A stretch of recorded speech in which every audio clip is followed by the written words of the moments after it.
কেউ কাউকে এক চুলো ছেড়ে কথা বলেন না। ঘাঘু পুতিন তো ট্রাম্পের চেয়ে যেন এক কাঠি বেশি এগিয়ে। দাপুটে এই দুই নেতা দীর্ঘদিন বাগযুদ্ধে না জড়ালেও শীতল যুদ্ধ লেগেই ছিল।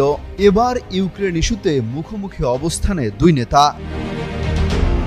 রুশ প্রেসিডেন্ট ভ্লাদিমির পুতিনের উপর শুধু ক্ষোভ ছাড়াই নয়, রীতিমতো রাশিয়ার উপর নিষেধাজ্ঞা দেওয়ার মতো পদক্ষেপও নিতে যাচ্ছেন খেপাটে ট্রাম্প।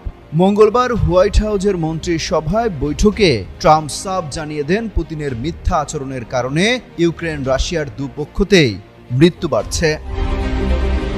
ট্রাম্প বলেন, পুতিন আমাদের দিকে অনেক বাজে কথা ছুড়ে দেন, সবসময় খুব ভালো ব্যবহার দেখান, কিন্তু শেষ পর্যন্ত তা অর্থহীন প্রমাণিত হয়।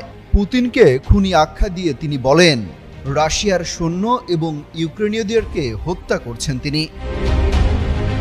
এর আগে মঙ্গলবার ট্রাম্প ইউক্রেনকে নতুন করে অস্ত্র পাঠানোর পরিকল্পনার কথাও জানায়। এই চালানে মূলত প্রতিরক্ষামূলক অস্ত্র ব্যবস্থার অগ্রাধিকার থাকবে বলে জানা গেলেও বিস্তারিত প্রকাশ করা হয়নি। পেন্টাগন সম্প্রতি অস্ত্র মজুদ কমে যাওয়া নিয়ে উদ্বেগ প্রকাশ করে কিছু চালান সাময়িকভাবে স্থগিত করেছিল এবং সক্ষমতা পর্যালোচনা প্রক্রিয়ার মধ্যে রয়েছে বলেও জানিয়েছে হোয়াইট হাউস।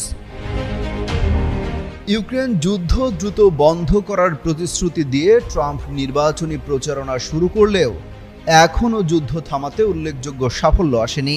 পুতিনের সঙ্গে একাধিক ফোন আলাপ সহ সরাসরি কূটনৈতিক তৎপরতাও ব্যর্থ হয়েছে। এদিকে ঠিকই যুদ্ধক্ষেত্রে উত্তেজনা অব্যাহত রয়েছে।